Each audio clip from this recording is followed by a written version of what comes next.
pra valer.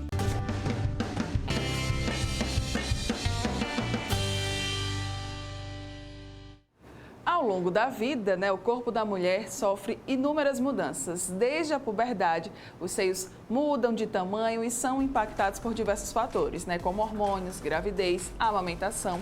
A mastopexia, ela pode ser uma solução, para remodelar esses seios. E quem vai falar muito mais agora sobre esse assunto, para a gente aqui é uma honra sempre recebê-lo, Dr. Maxwell Furtado. Obrigada pela sua participação, cirurgião plástico aqui com a gente.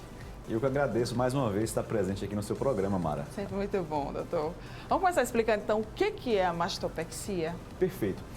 Existe muita confusão em termos médicos, A gente usa muito termo técnico. Então, simplificando, mastopexia é a cirurgia onde você faz a suspensão dos seios, tá?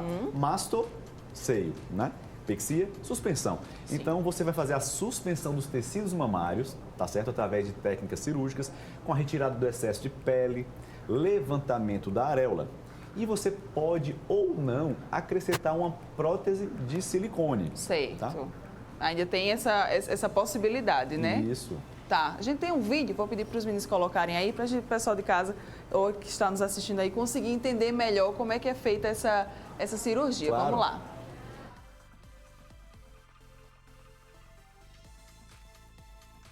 Para saber o quanto de pele vai esticar. Sim. Em seguida, nós temos que subir a areola, tá? A areola fica presa embaixo no tecido mamário e embaixo retiramos o excesso de pele.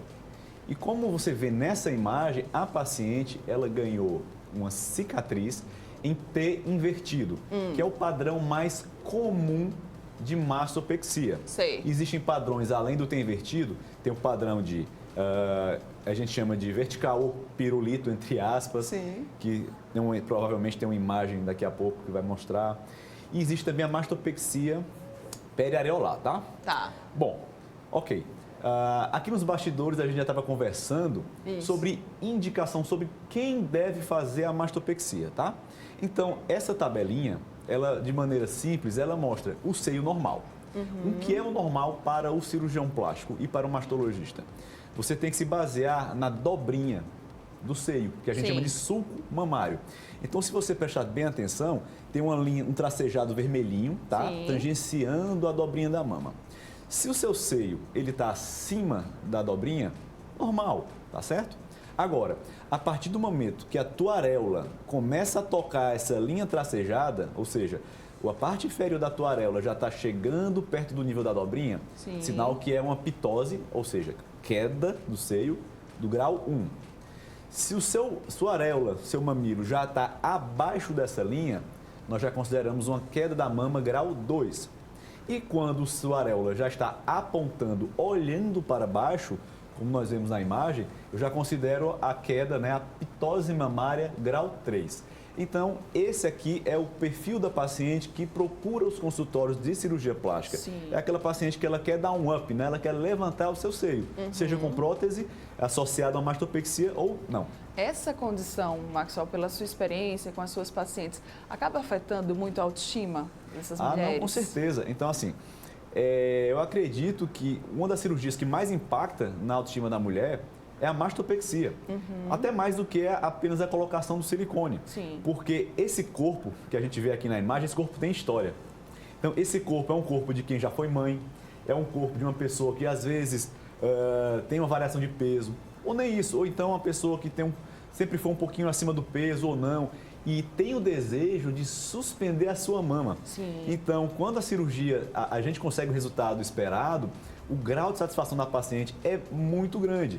Mas cabe ao cirurgião plástico conversar com a sua paciente para o grau de expectativa. Por quê? Nós vimos que vai ter uma cicatriz. Sim. O meu papel como cirurgião plástico é tentar, através das técnicas, entregar a melhor cicatrização possível. Mas existem muitos fatores que entram em consideração, Genética, enfim.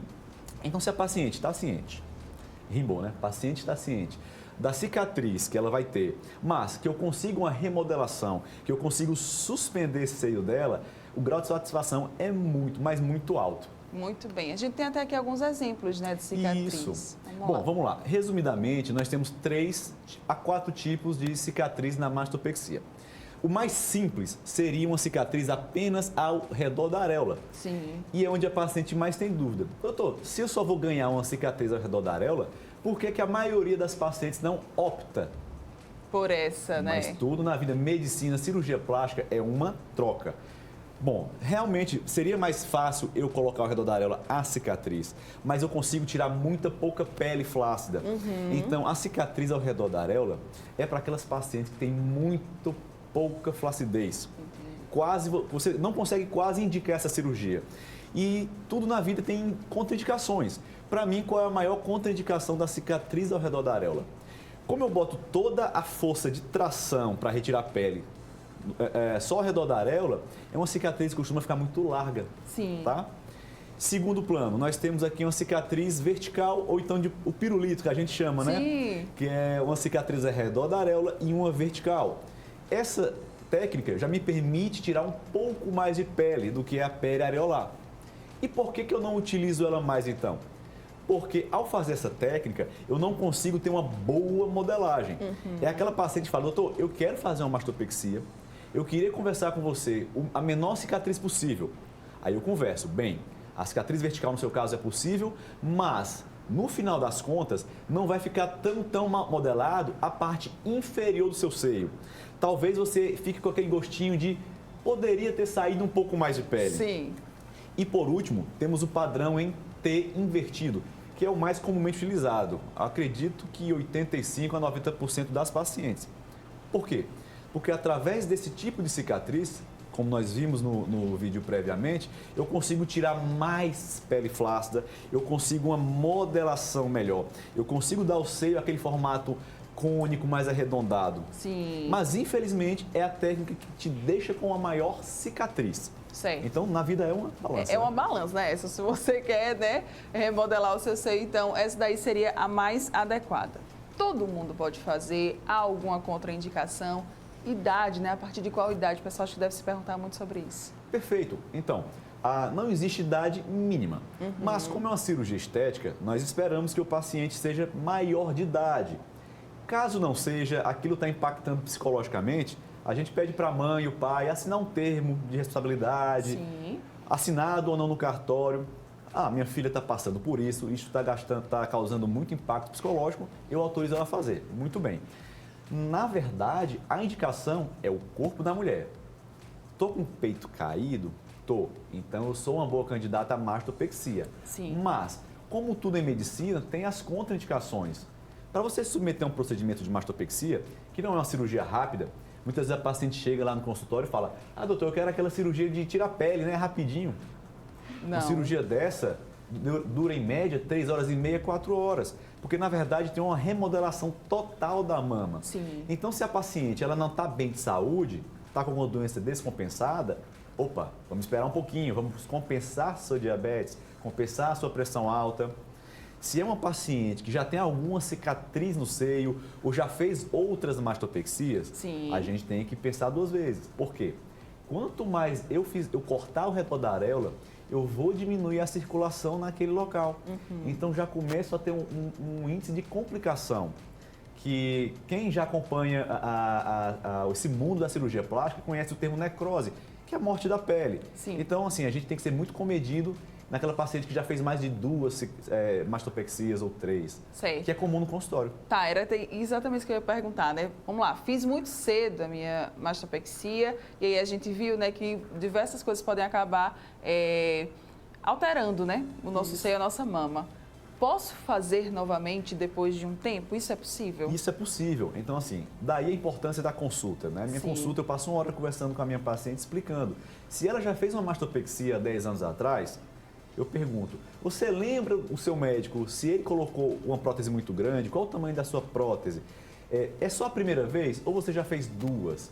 Você lembra, você tem algum comprovante da técnica que ele usou? Eu já cheguei até a pedir o telefone do médico antigo dela, de outra cidade. Porque até a técnica que ele utilizou influencia se eu vou poder fazer ou não. Se ele seccionou a areola por completo, entendeu? Justamente para a gente evitar o risco de necrose. Sei. Mas se você fez a mastopexia, a gente conseguiu conversar com o seu antigo médico, ou você conseguiu me passar qual foi a técnica, a gente consegue, na maioria dos casos, fazer mais de uma vez. O meu recorde, eu operei uma paciente que já tinha feito 3 vezes. A mastopexia. Aí eu conversei muito sério com ela. Falei, fulana, o seu risco de necrose é muito alto. Então, Sim. bota isso na mente. Qualquer coisa, vai me mandando foto diariamente. Eu quero você todo dia quase comigo lá no consultório. Mas, graças a Deus, não teve nada. Que bom. Doutor, a gente está aqui falando de mulheres. Somente as mulheres podem fazer essa cirurgia, a mastopexia, ou não? Homem também pode acabar fazendo? Homem também pode, Também por incrível. pode. Hoje em dia, o acesso à cirurgia bariátrica está muito grande. Então, Sim. muitos homens que têm aquele IMC muito alto, né, obesidade mórbida, estão procurando serviços de bariátrica.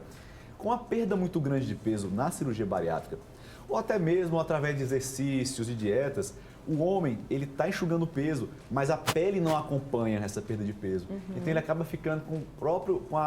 o homem também tem seio. Sim. Ele acaba ficando com o seio flácido. E ele passa também por um processo de mastopexia. Só que a técnica, ela é adaptada, é uma Sim. técnica diferente, para a gente poder entregar um peito mais masculinizado. Ou até então na cirurgia do transgênero, né, do transexual. Sim.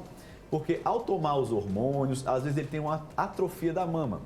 Quando ela é mulher, está em processo, né, de transexualização para homem. Então, ao tomar testosterona, a mama atrofia e muitas vezes fica pele flácida. Sim. Então, para esse tipo de paciente, eu também faço a mastopexia de maneira adaptada. Muito bem. A gente tem aqui outra imagem, né? Vamos falar sobre ela? Essa minha imagem, ela é campeã. Eu acredito que talvez no meu Instagram foi a que eu tive mais curtidas e compartilhamentos. Sim. Por quê? Você vê nessa primeira imagem, no quadrante superior à esquerda, que a mama está com uma ptose, ela está com uma queda mamária. Sim. Quando você faz uma mastopexia, quando você acorda da cirurgia, vai para o quarto e você bota uma prótese, a prótese ela fica muito alta. Isso é normal. Então, já na imagem ao lado, onde está escrito pós-imediato, você vê que é como se a prótese ocupasse 80% da parte superior e apenas 20% da inferior. E isso gera uma ansiedade na paciente, quando você não orienta, porque ela acha que o peito dela vai ficar daquele jeito. Daquele jeito. Não vai ficar anatômico. Doutor, meu peito estava caído, mas meu mamilo agora está olhando para baixo. Meu Deus, deu errado. Não, calma. Por quê? Com o passar da semana, dos meses, Sim. a prótese ela vai passar por um processo chamado báscula. A báscula é o processo que a prótese vai encaixar. Então, ao longo dos meses, ela vai ganhando um formato mais bonito, mais redondo, mais anatômico. É como se ela fosse se adaptando? Perfeito, isso aí. Então, eu digo aos meus pacientes, se você fez uma mastopexia com prótese e o seu peito já saiu muito bonito da sala de cirurgia, é sinal que quando essa prótese encaixar, vai ficar meio caidinho. Então, você tem que fazer o oposto. Tem que ficar muito alto em cima, Sim. reto embaixo, para esperar a adaptação dessa prótese. A prótese, né, de silicone, ela levanta mesmo o seio? Isso é um desejo de muitas mulheres, né? Ter o seio levantado. Ela vai levantar mesmo? Mara, você tocou, acho que no maior mito da mastopexia. Você foi brilhante agora. É uma das maiores perguntas que eu recebo. Sim. Pessoal, silicone não levanta seio. Olha aí, Por quê? tá vendo? Raciocínio simples. O silicone não é um balão. Ele não é um balão inflável. Ele é pesado. Como é que algo pesado que você vai implantar no seu peito vai levantar? Pelo contrário, se você não faz a mastopexia, coloca a sua prótese, ela vai pesar para baixo, vai piorar a queda da sua mama. Então, a gente acrescenta a prótese na mastopexia Sim. para 3 coisas, eu costumo falar. Para dar um colo mais marcado, aumentar o tamanho do seio e aumentar a consistência ao toque. É isso que a prótese faz na mastopexia. Ela não vai levantar. Então, se você quer levantar o seu seio, vai ter que fazer a mastopexia junto, né, com o implante da prótese. Dá para fazer a mastopexia sem a prótese também, Ótimo. doutor? Essa é a segunda pergunta mais procurada. Dá sim, pessoal. Dependendo do tamanho do seu seio, eu consigo, através de técnicas, remodelar aquela glândula mamária Sim. e, entre aspas, fazer um silicone natural, um silicone biológico, tá? Quando a paciente já tem um peito pequeno, mais flácido, e ela me pergunta, doutor, eu só queria fazer a mastopexia, eu não queria usar a prótese. Eu retribuo respondendo, você está disposta a ter o seu peito um pouco menor? Porque ao tirar pele, gordura excedente, o teu peito vai diminuir um pouco. Isso. Então, o seu caso talvez se beneficie mais da colocação da prótese. Já em outros, não. Eu sou bem sincero com meus pacientes. Quando eu vejo que não há necessidade da prótese, eu até contraindico. Não colocar prótese, porque é um corpo estranho que vai estar dentro de você. Se você tem tecido mamário suficiente para modelar e ter um resultado bacana, para que colocar uma prótese? Isso. Vamos agora falar sobre o pós, né, cirurgia, sobre a cicatrização. Há diferença quando é sem prótese, quando é com prótese ou não? Os cuidados, eles são os mesmos? Sim, influencia pelo aquele seguinte motivo da prótese ser um corpo estranho. Como a cicatriz do T invertido, uma cicatriz longa, você pode ter, e é normal, aqui e acolá abrir um pontinho. Tá? Aqui é uma coisa simples. Quando é uma mastopexia sem prótese, abrir um pontinho não tem problema. Dá uma semaninha que fechou, e isso não provoca nenhum impacto na qualidade da cicatriz. Sim. Às vezes ninguém nem nota que abriu um ponto. Mas se você tem uma prótese ali embaixo, uma prótese de silicone, o fato de abrir um pontinho e logo abaixo daquele ponto ter uma prótese, o que é que pode acontecer? Aquela prótese está exposta ao meio ambiente e eu vou ter que retirá-la. Sim. Então, o fato de você acrescentar uma prótese de silicone nessa cirurgia aumenta um pouco os cuidados. Então, a paciente vai ter que ter um cuidado maior ao elevar os braços. Nós temos um protocolo da paciente até onde ela pode levar na primeira semana, Sim. o quanto ela pode com 15 dias e assim por diante. Eu peço para ela ter mais retornos ao meu consultório. Tudo isso porque ela tem uma prótese, ela tem um corpo estranho lá dentro. E eu tenho que ter o maior cuidado para que aquela prótese não entre em contato com o meio ambiente. Então, até isso influencia no pós-operatório. A amamentação também acaba influenciando a mastopexia ou não, doutor? Vamos lá. Na verdade, muita mulher chega ao meu consultório falando o seguinte: doutor, eu vim fazer uma mastopexia porque meu peito ficou flácido após a amamentação. Sim. Antes de tudo, a amamentação ela não é a culpada exclusiva. Na verdade, são os hormônios maternos da gravidez, tá? Bom, então vamos agora falar da outra ponta da amamentação. Doutor, eu fiz mastopexia, tá? Ou então, vou fazer a mastopexia, mas eu quero amamentar. Eu vou poder? A resposta é: depende. Se você tem pouca flacidez do seio e a tua areola não está tão caída, a sua ascensão da areola é pequena, ou seja, vou precisar subir pouco a areola, eu não vou precisar cortar os ductos por onde passa o leite. Sim. Então a produção do leite vai ser mantida. Só que tem paciente que quer que eu afirme isso. Você vai amamentar. Mas, Mara, a gente sabe que tem mulher que nunca operou o seio e não consegue amamentar. Como é que eu vou garantir a minha paciente isso? Sim. Mas, cirurgicamente falando, medicamente falando, a mastopexia ela só atrapalha a amamentação quando é uma mastopexia muito grande, quando a paciente tem uma areola muito caída. E aí eu vou ter que precisar cortar muito ao redor da areola, seccionando os ductos por onde passa o leite. E isso sim influencia a amamentação. Esse é o doutor Maxwell Furtado, que esteve aqui com a gente esclarecendo as principais dúvidas sobre mastopexia. Quem tiver mais dúvida, doutor, como é que pode fazer aí para te encontrar? Perfeito. A gente tem uma dinâmica bem bacana lá no Instagram, que é o @cirurgiãoplástico_Maceió, que sempre abrimos caixinhas de perguntas. A nossa equipe está sempre postos para responder dúvidas simples. Porque você sabe que medicina acaba que você tem que sentar e conversar para explicar certas coisas. Porque cada um é cada um. Cada um é cada um. E caso o paciente ainda queira marcar uma consulta, nós temos lá um link com marcação online, seja via WhatsApp, aqui em Maceió ou em Arapiraca. Muito bem. E temos um canal no YouTube com vários videozinhos ilustrativos como esse. Olha aí, então dá para você esclarecer suas dúvidas e se decidiu, né, passar por esse procedimento ou outros, pode ir lá entrar em contato com o Dr. Maxwell Furtado. Obrigada mais uma vez, está sempre muito bom ter Eu que você aqui agradeço com a gente. esse convite e espero estar sempre aqui resolvendo essas dúvidas dos nossos telespectadores. Certeza. Obrigada, bom dia, tá? Você que está aqui ligadinho com a gente, não sai daí. Vamos para o último bloco do programa já com o quadro Hora Mais Saúde. Eu volto já.